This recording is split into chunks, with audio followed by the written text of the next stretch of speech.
நாம் ஒரு காரியத்தை சந்திக்க முடியவில்லை, நாம் ஒரு காரியத்தை போராட முடியவில்லை, நாம் ஒரு காரியத்தை எதிர்கொண்டு பயந்து போகிறோம், நடுங்கி போகிறோம், மரண பயன் நடுங்கி போகிறோம், நோய் வந்தால் நம்ம ரொம்ப கர்ப்பிணாகிறோம் என்று சொன்னால் அது காரணம் என்ன தெரியுமா? ரட்சிப்பு மேன்மை நாம் என்ன செய்கிறோம்? மறந்து விடுகிறோம். ஹல்லேலூயா. இங்கே தாவீது சத்துருவை ஏற்று போராட போகிறார்.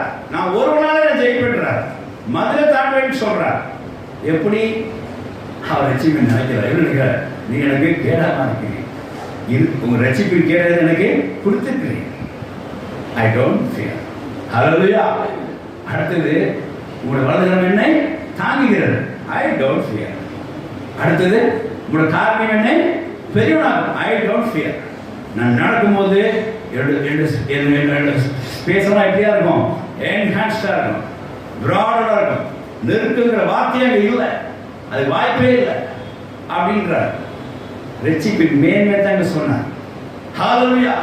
அப்புறம் சொல்றாரு, என் புயங்கள் வெண்கல வில்லனை செய்து வளைக்கும்படியாக பழப்பிக்கிற. ஹல்லேலூயா.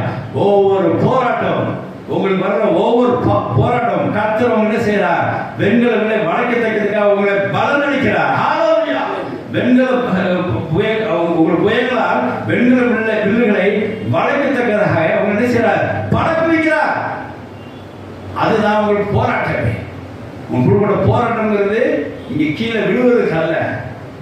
உங்களை என்ன செய்யலாம்? ஒரு வெண்கல வில்லை என்ன செய்ய உங்க புயல்கள் வளைக்கும்படியாக என்ன செய்யணும்? உங்களை ட்ரெயின் பண்றது அந்த போராட்டம். தேவனுடைய சோத்திரம்.